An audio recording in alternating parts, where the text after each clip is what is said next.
How we doing, guys? Welcome to DT's Daily. Now, on today's show, what are we going to be talking about? We're going to be talking about how the referees ruined a lot of people's weekends. I represent my fucking self. How we doing, guys? Welcome to DT's Daily. That's right.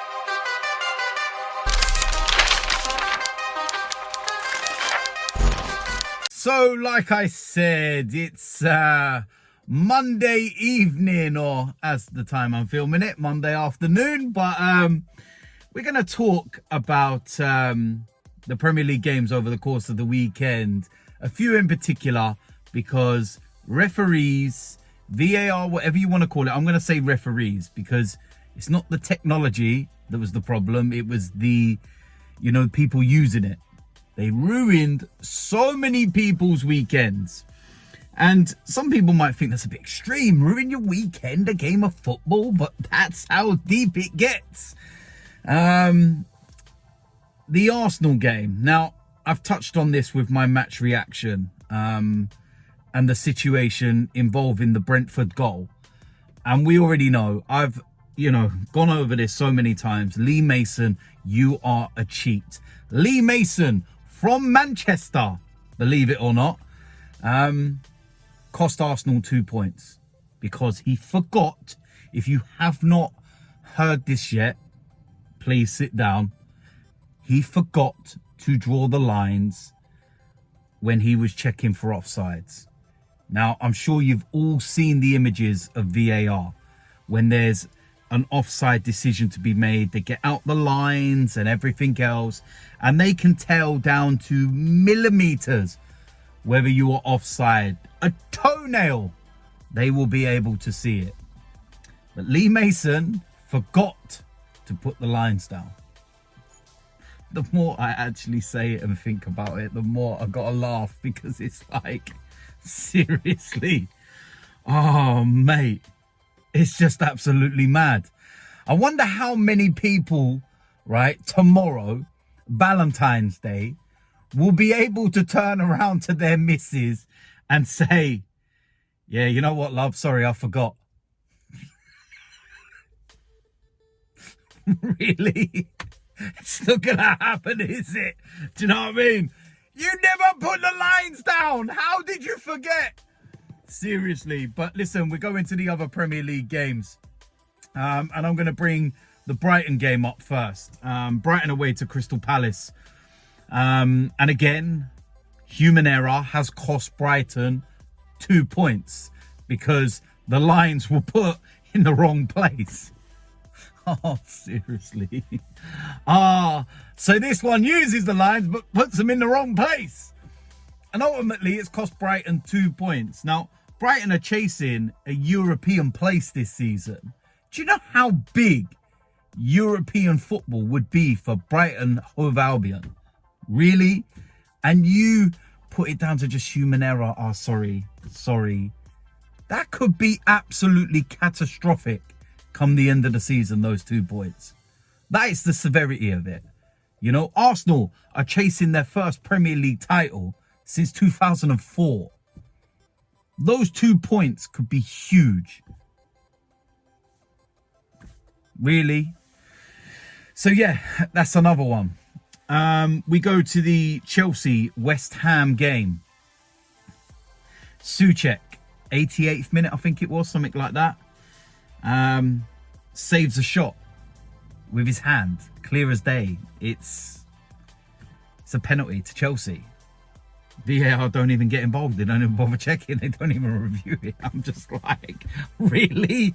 Like, the guy's literally saved it. It's like, oh, mate, it's just absolutely mental when you think about it. And the controversies don't stop there. We go to the Southampton against Wolves game. And this one is one where I suppose you can have a debate over. You can say it's a bit contentious, and whichever side of the fence you sit on. But a red card was shown there. And it was a second booking because he chased down the referee to remonstrate about a decision. Now, I know initially when you say it like that, you think, well, okay, he deserves it if he's chasing down the referee, but you need to put it into context. And if you haven't seen it, go and have an actual look at it. And what I think you'll see and why it's so strange is that the referee's made a decision. There's 2 Wolves players in front of the one that is actually booked and penalised that, you know, remonstrate with him straight away. But yet, for some reason, the referee just picks out the 3rd one behind those 2 and only books him and gives him a 2nd yellow-red card. And it's just, again, like I said, it's one of those where you're, what side of the fence? What side of the fence you're going to sit on with that one? But, yeah, listen, it didn't actually do Wolves any, you know, any harm because they went on to win the game against Southampton. 2 late goals, last 20 minutes. And ultimately, that was enough for Southampton to say goodbye to their manager.